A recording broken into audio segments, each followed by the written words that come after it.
Friends in Recovery, the Addiction Recovery Podcast, is brought to you by the Friends in Recovery community, a thriving network of individuals who are fighting back against the stigma of addiction. Join our hosts as they speak up about the real issues of addiction, treatment, and recovery. Friends in Recovery, the Addiction Recovery Podcast, is available on Facebook, Podbean, iTunes, and YouTube 24 hours a day, 7 days a week. Now, here are your Friends in Recovery. Hey, everybody. Welcome to Friends in Recovery Podcast. I'm Jersey Ed along here with Skylar, Noontime Sky. Hey, Sky, how's it going? Good. How are you? Good. Real quick, Sky, our guest today is Kera. God, I was practicing this too. Kera Passante. She'll be on with us. There's a good guest, guys. Stay tuned. Just get through all this bullshit that Skylar and I are going to talk about, and then get to the good stuff here. So, anyways, but Skylar, I'm excited about the guest today because it's something near and dear to my heart. Yes. And I'll have to listen. So, but how you doing today? Good. Very good. I'm excited too. I love hearing about the adventures and how different people do different things in recovery. Yeah, That's awesome. Yeah. Get to know some new stuff and some new stuff going on. So I see you're in your normal coffee shop you're usually in. How you doing over there? Say hi to all the baristas over there. But It's you're so doing nice, good. isn't it? You're doing good. Yeah. All right, good. All right. So now we got that crap out of the way, and it was very awkward and bullshit. So anyways. We're gonna bring the heavy hitters on here, Sky. So, but before that, real quick, I know it's in the promo, but I want everybody to make sure they go to our Facebook pages, Friends in Recovery Communities, Friends in Recovery Adventures, the alumni page for Genesis House, and also Genesis House page too. Make sure you get to that. And like all those pages, we do have a kind of a little contest coming up. I'm giving away a $50 Amazon gift card. All I need is everybody. You can, there you go. Kira, you can enter it. All you have to do is ask me how. What do I have to do, Ed? What do I have to do, Ed? There you go. Oh, Kira, thanks for asking. All you have to really do is just send us an email at help@friendsinrecoverypodcast.com. That's help@friendsinrecoverypodcast.com. And we will enter you in the drawing. Just tell us, a little bit about yourself, and we'll enter the drawing. And then at the end of the month, we will pick a winner. Skylar will pick the winner, and we'll send out a gift card. Yeah. No, we can't rig it. So, but anyway, so I'm going to introduce our guest because this is going on too long and too awkward. So Kera is a licensed professional counselor, a yoga and meditation teacher, and a clinical adventure therapist who is also a member of the recovering community. Her passion is helping people in recovery from addiction, discovering the next best version of themselves, and uncovering happiness and fulfillment in their lives. So that is wonderful. That's exactly what we do here on Friends in Recovery. Kera, welcome to the show. How are you? Thank you. I knew we'd get along. Yes, absolutely. So you have an interesting background. You have an interesting kind of journey, I guess. You and I got to talk a little bit off air a couple weeks back, but I'm very fascinated that there are other people out there like me, like-minded people, not just in recovery. And Skylar, you're getting there too. You went camping already, Skylar. You got into snowshoeing. Snowshoeing. Oh. Yeah. So who would have thought? Yeah, exactly. So Kera, tell us a little bit about yourself. Tell us why you're on this show and give us some of the good stuff that's going on in your life. Sure. Well, I was still in active addiction when I was going to school to be a counselor and learning about addiction. And I was sort of a phony, I guess, in those early years. And then I found my way to recovery and got a job as a therapist and started to create an adventure therapy and experiential therapy program at an agency that worked with teens struggling with mental health and substance use related issues. And during that time, I really started to dive into all of the things that helped me personally in my recovery, and then learned to create programs that would help other people that might be just like me. So that was using yoga and mindfulness, that was using adventure, it was using connection with other people in recovery, it was using service projects. Those were the things that really helped me. And I had the ability to create programs around me to help others in the same way. And what I found is that there are a lot of people like me, a lot of people that need those alternative pathways to recovery. And one of the things that I've learned recently is that sobriety for a lot of people is the easy part, but it's living a life that's really fulfilling and happy, and one where you're thriving and not just surviving in recovery. That's really a struggle for a lot of people. And so that's my main passion right now, is helping people who have already achieved the sober part, but really need help to live their best lives and find that next best version of themselves in recovery. And I love that. I love it.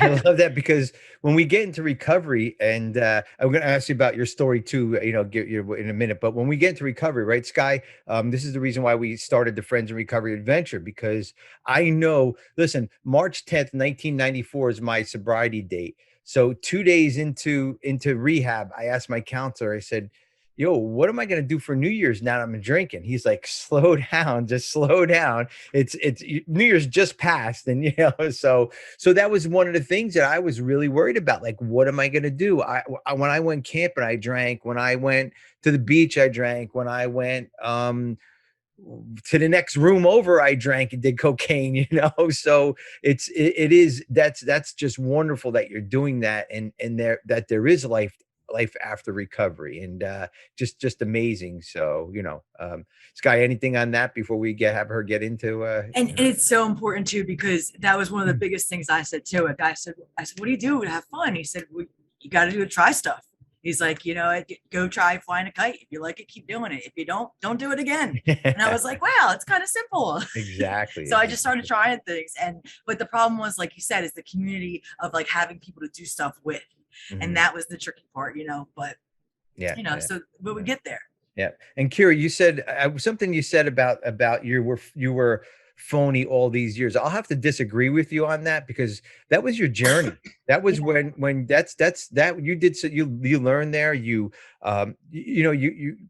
my guess is you got sober there. You started your path to recovery on that. So, the phony part, believe me, I know I've been a phony years and years of my use and promises and everything, but congratulations on that. You stuck with it, even though you were kind of using through all that. So now some of the things that you're doing, well, what brought you to this journey, this kind of what made you stop, basically? Why did you stop? What was you're working in a therapy setting, you're helping people, and you're going off the deep end. Well, you want to talk a little bit about that?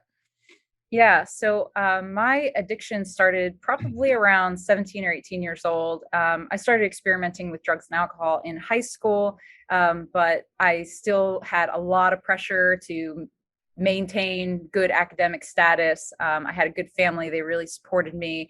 So I didn't give myself the freedom to fail, really. And when I went to college for the first time, that was when things really started going off the deep end. And I went to detox for the first time when I was 18. But at that time, I had no intention of ever getting sober. And it was really just like, I need help to be able to continue doing what I'm doing without really screwing up. So, and I think I achieved that, because after that, I continued, got 2 bachelor's degrees and a master's degree, all while in active addiction. And it was hard. I mean, I slept a couple hours a night. I partied every night, and I still did really well. But the doing really well part was all the superficial level things. Inside, I was just crumbling. My relationships were really crumbling. I was letting people down. I mean, that's like one of the most shameful feelings that I ever had, even though I was still holding down a job, progressing in my education. It was like, it depended on what you looked at. If you could decide if I was doing well or not. If you looked at one part of me, it was like, oh, you'd never know that I was struggling. Then a deeper part of me, everything was really falling apart. And, my decision to get sober really came from my partner. I give him a lot of credit because he made the decision to get sober. I just agreed as a good friend that I would practice being sober in solidarity with him with no commitment to long-term sobriety. It was just like, oh, you're going through something right now. I'll try this along with you.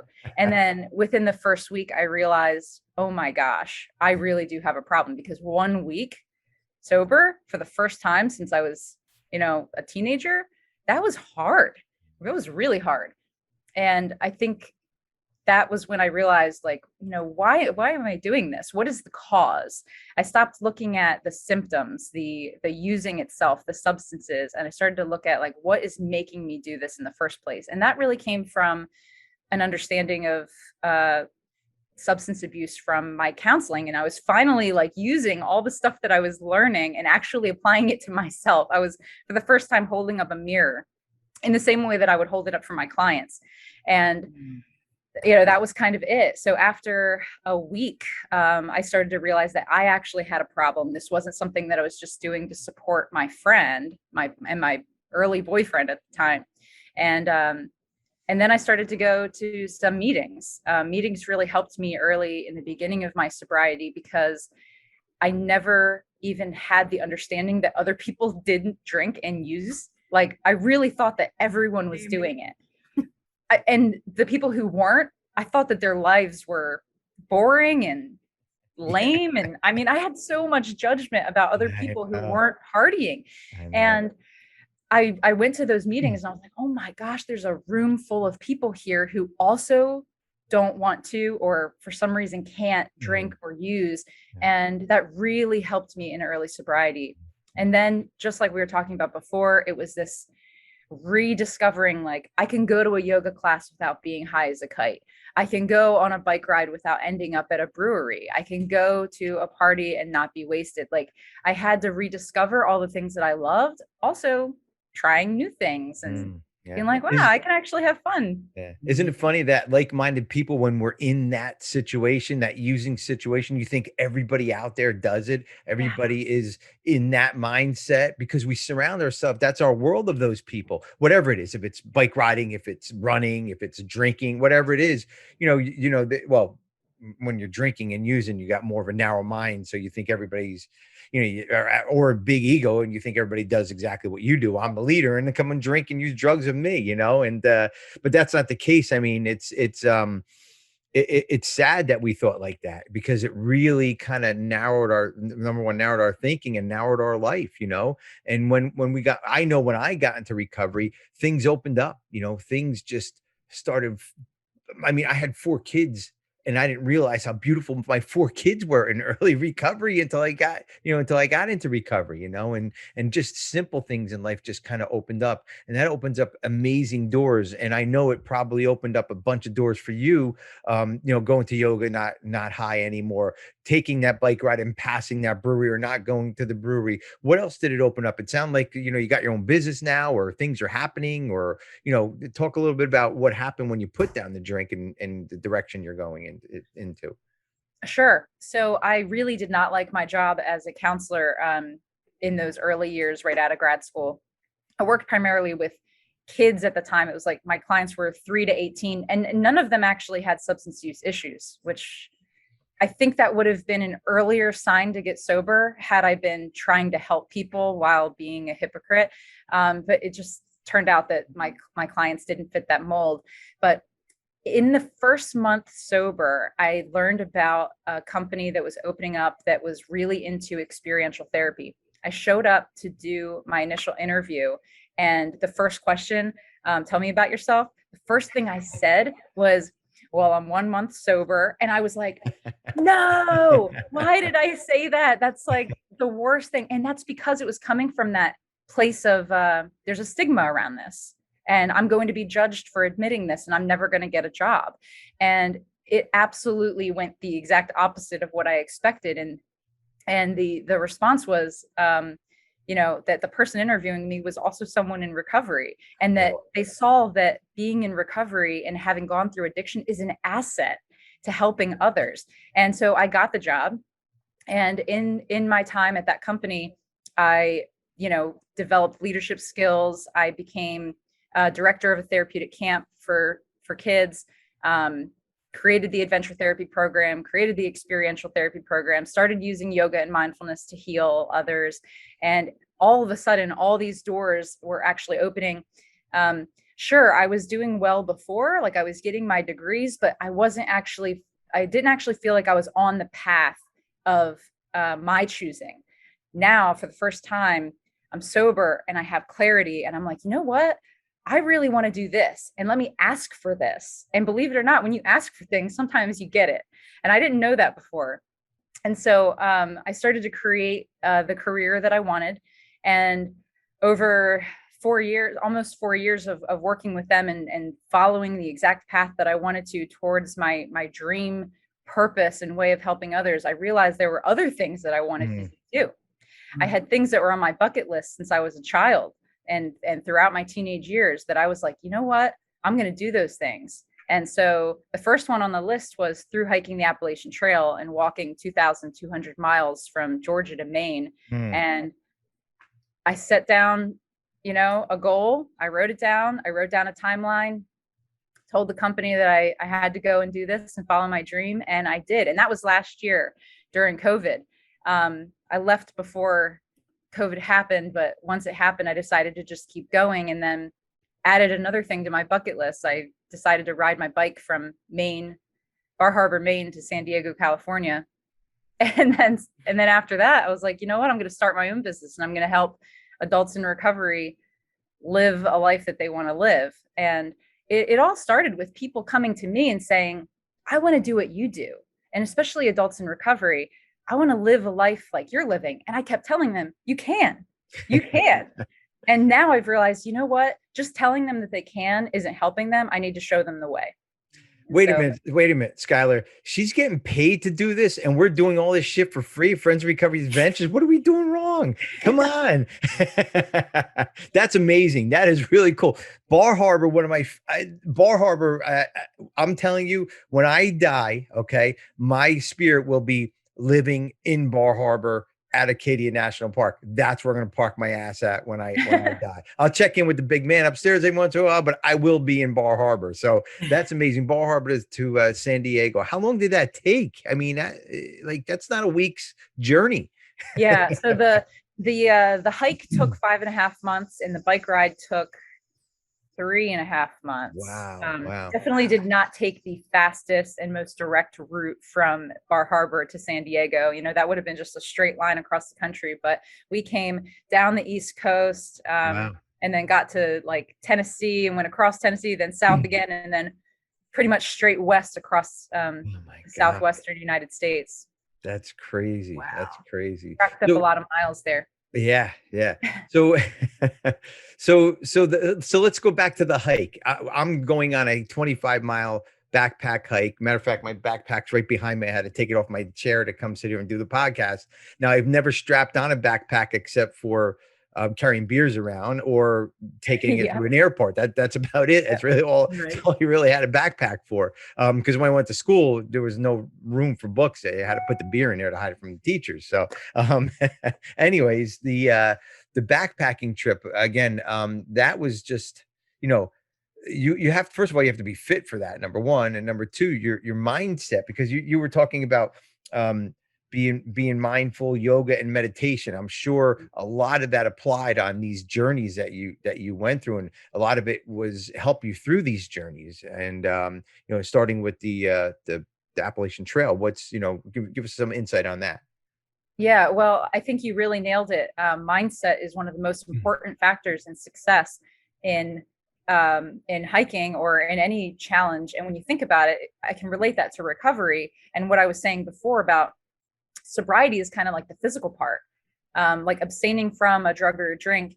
That's the physical part. Most people think that's the hardest part, but in reality, the mindset and the emotional piece is really a much harder part. And I could be biased because that's just what I believe, but I found that talking with a lot of adults in recovery, that is the hardest part. And so, you mentioned like you have to be fit. Well, yeah, it's good to start off with a baseline of physical fitness, but you're walking every day. So 15 miles every day, you just get stronger. You get stronger every day. And if you're practicing the right mindset, that's going to get stronger every day too. You really have to understand your expectations are what is going to lead to the most stress. If you think it's going to be a certain way, if you're hoping for the best weather, if you're hoping to have the best views, and then it turns out that you cross some of the best views on the foggiest day, and there's no waiting around because you'll run out of food and you'll be bored. You have to keep going, and you might have to miss that view, and it might rain on you all day, and you might have to put on your wet clothes the next day and the next day, and they just keep getting sweatier and wetter and muddier, and you have to keep putting them on. And that is just a perfect analogy for life, because we don't know what's going to happen in the next 5 minutes, let alone the next week or the next year.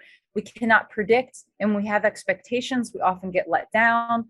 And we really need to be flexible and mindful and have just it is what it is mindset, take reality as it is. Yeah. I've heard something recently that the definition of insanity is our thoughts and beliefs not matching what reality is. Mm-hmm. And I think that, I used to struggle with that. I used to be, insane with what I thought was the truth. And when I got in touch with the truth as a sober person, when I had that clarity, all of a sudden, unexpected bad things no longer caused me pain. They caused a little discomfort, but I realized I could handle discomfort. Mm-hmm. And, when you go backpacking and you do your 25 miles, the best tip that I can give you is to expect to be uncomfortable. Oh, yeah. And get in relationship with that discomfort. Yeah. It's not about conquering it. It's about embracing it, enjoying it, embracing it. And that's true about life. I love what you said about, it's the journey. We don't want to miss. So what, there's a foggy day, you don't miss the best, you don't see the best views, or you might have sweaty armpits or whatever, but eventually that's gonna, you don't look like you have sweaty armpits now, unless you're nervous. That's the only way that I can figure it out. But, we get through that, and that through that pain, we grow. And through that, that growth, we, like you said, we walk 15 miles a day. We only get better and better that we walk 15 miles a day. And like you said, we equate that to recovery. I have another day sober today. I'm doing better than I did yesterday because I'm another day sober today, and I have another day, so on and so on, and we take it one day at a time. And that's such a good analogy also for life, because life, just like you said, throws curveballs at us. And life isn't straight across. Life is all the way around, up and down, back and forth, and we learn from that. We learn from those ups and downs. And just like that hike or the biking that you did, you didn't go straight across a plane. You did some ups and downs, some flat tires, and some holes in the shoes and all that. So, and the mindset thing's huge too, because when you first were explaining it, I was like thinking about what I was in my head, if I could do this, and I'm like, man, like Alabama, these country states, like roads you don't know. What if there's not a highway and you can't go on the highway there? Like, I'm thinking, and I'm like, but you started talking about mindset. I'm like, but that was fear mindset. So if I could so you said that your mindset got stronger and stronger. So like, for someone that it wants to get a stronger mindset, what do you have any like suggestions, or what you did, or some simple exercises that you could do to strengthen a mindset? Yeah, absolutely. It's doing little things. So if you think about like the biggest dream that you have in your life, more than likely, if you focus on how you're actually going to get there, it might feel really scary and overwhelming. But if you think about one small thing that you can do today, one little change that you can make in your life, one little thing that's pushing you outside of your comfort zone is going to build tremendous strength. So just like I was saying, with the hike of 2,200 miles starts with the very first mile. And by the time you get to the second mile, you've built a little bit of strength. So, that's how we build physical strength in the body. Just like if you want to be jacked and have huge biceps, one push-up is going to get you closer, but you're not going to see the results right away. You have to do push-ups day after day after day. And you might only start with one, but in a couple of weeks, you might do 10. And then next thing you know, you're doing 30, then 100, and then you're going to see the difference. Mindset is the same way. The only problem is you don't have the visible, tangible, you can't see it happening. But if you spend a lot of time doing self-reflection, you can see it. So if you journal, if you talk with someone and then ask them, check them, how have you seen me change? it's really helpful because you need a progress marker, and it's not as easy, but doing one thing that makes you uncomfortable, one little thing, and then the next day you do another little thing that makes you uncomfortable, you're going to build that mindset. You're going to build bravery in the face of fear and anxiety, and things just get easier. I know it's really cliche, but no, it's true. No, it's true though. It really is. Well, journaling is a good kind of marker to see your growth. And the other thing too is what I do once in a while is pick 5 people closest, your wife, your husband, your best friend, whatever, send an email out to them and say, give me your true feelings, or give me your true opinion about where I am at today, and don't hold back. I want to know. And once you send it out, there's no sending it back. But once you get that feedback back, and maybe not everybody's going to give it back to you, but once you get that feedback back, you can make those adjustments like you're saying, Kira, and you can go different places with it, and you can learn from that stuff. It's definitely heart-wrenching when you get, oh my God, they thought that of me? Like, really? But it's okay, because we learn from that stuff. Without without understanding where we're at, or if somebody giving us some feedback, we can't grow, man. And same thing in recovery. What do you think the steps are? The steps are growth. They're, it's a marker for where you're at in your life, and to get you to the next, to the next level of your life. The different steps do different things at different times in your life to help you grow. But it's all about getting to the next level, achieving recovery at its finest, at its fullest, at its, at its peak, and just like you are, you're trying to achieve your life at its peak. Adventure therapy, excuse me, I drank a little bit too much water and went down the wrong pipe. Adventure therapy for addiction recovery, you said, was one of the topics. And tell us a little bit about that. I guess that's your business, correct? Is that what you do for your business wise? Yeah, primarily. Okay. So I'm doing less in-person adventure therapy now with the state of the world, and I hope to get back to having connections in person as things like ease up and get safer. But I'm really passionate about adventure therapy for people in recovery, because there are just so many lessons, and there's a resilience building that I think is really necessary, because when you're in recovery, especially early recovery, you're broken down. Like if you're broken down on so many levels, like you might be broken down physically, your identity, who you thought you were, your friend group, your priorities. So building resilience is one of the best skills that I think someone can develop to help them achieve success, whatever success means for them in recovery. And through adventure activities, you're building resilience through overcoming challenges, through that comfort zone thing, like, getting to the edge of your comfort zone. And then the next time you do it, that edge is widened. And so you just keep getting stronger and building more confidence. And so I think that's why adventure therapy is really valuable. I mean, whatever works for you, that's the most important thing that I say. As much as there are unique addicts and alcoholics out there, there are unique pathways to recovery. This is just what's worked for me, and how I like to lead others to live their best lives. But like, none of this might work for you, and that's okay. I'm just this is my way of like closing in gaps in the net. I don't want people to fall through the gaps because no one tried to reach them in a unique way. So adventure, mindfulness, those are the ways that I am bringing my gifts to help others.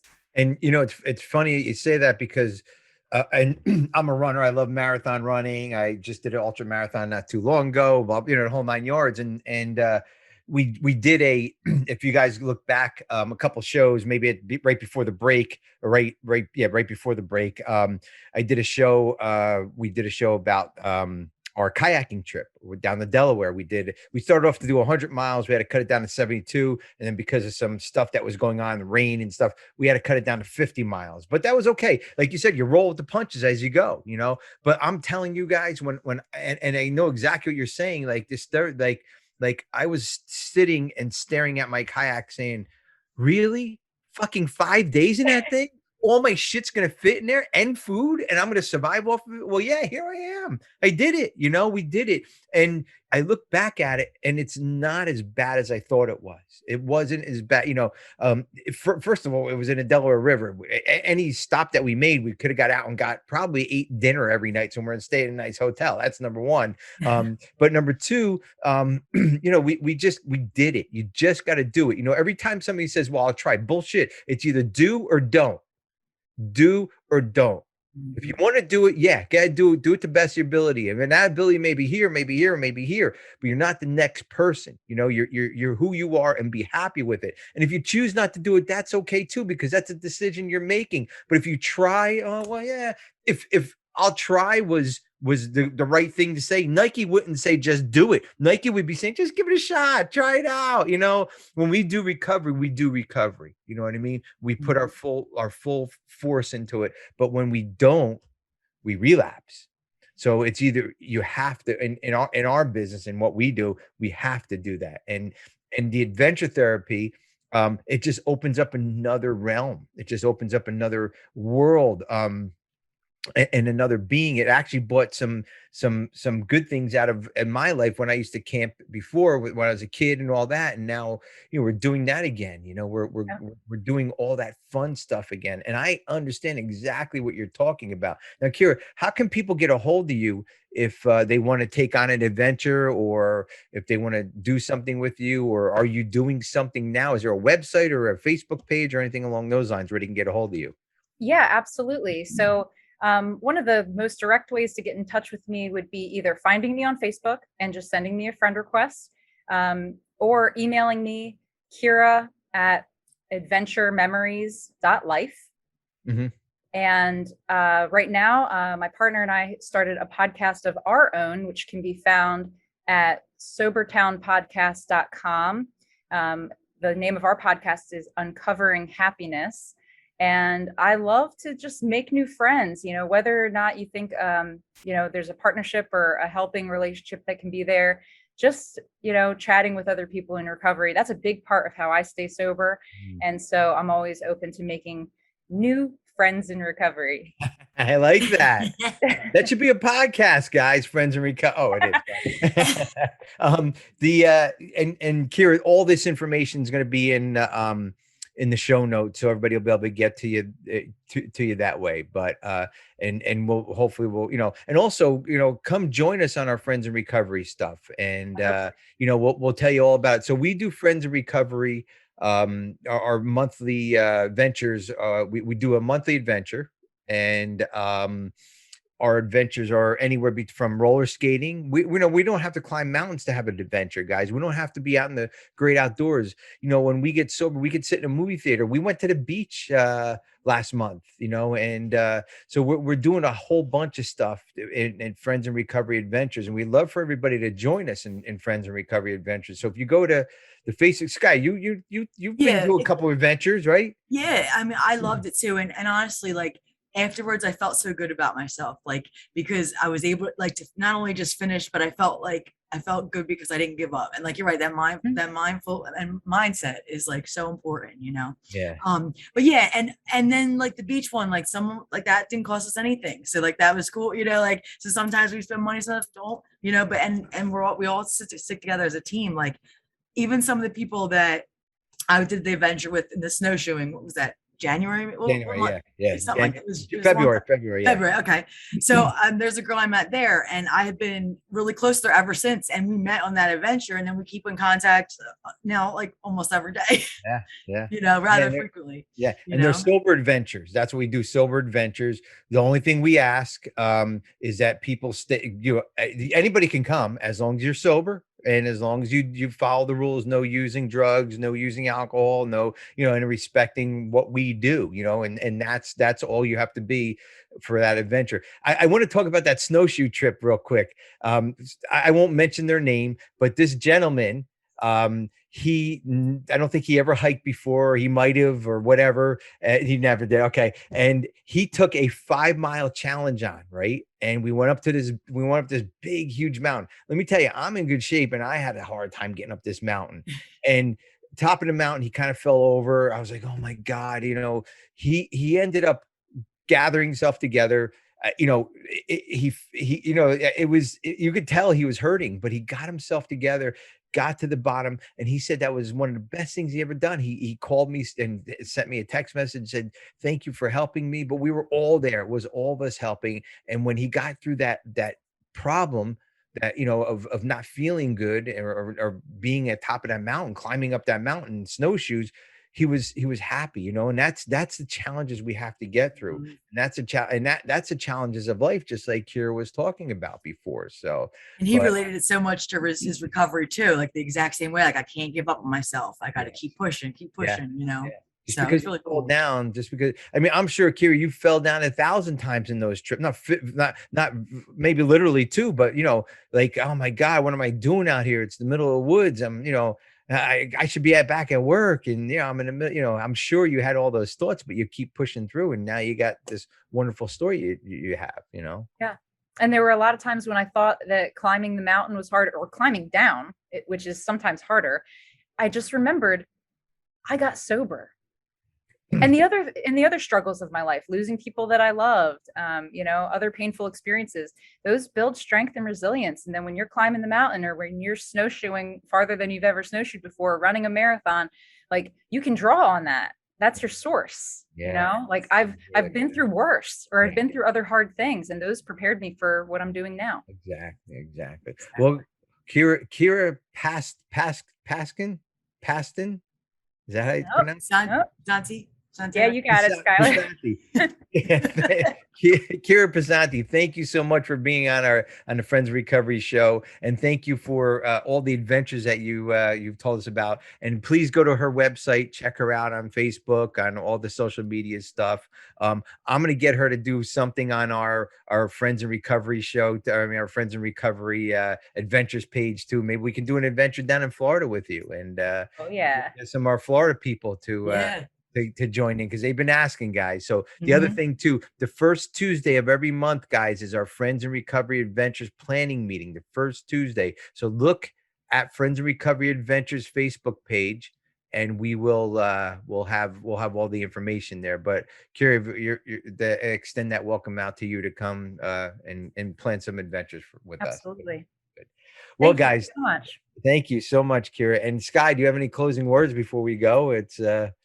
No, it was great. It was great meeting you. And I think that it definitely pushed me a little bit today, because you're right. It just got me thinking, like, because when I started getting that fearful thought, and then you start explaining mindset, I'm like, you know what, you're right. So you definitely encouraged me a little bit more to push myself too. So thank you. Absolutely. You're welcome. Guys, yeah. Well, Friends Recovery podcast. This is a new season we're working on here, and we're going to keep going strong, and stay sober, everybody. This concludes this episode of Friends in Recovery, the Addiction Recovery Podcast.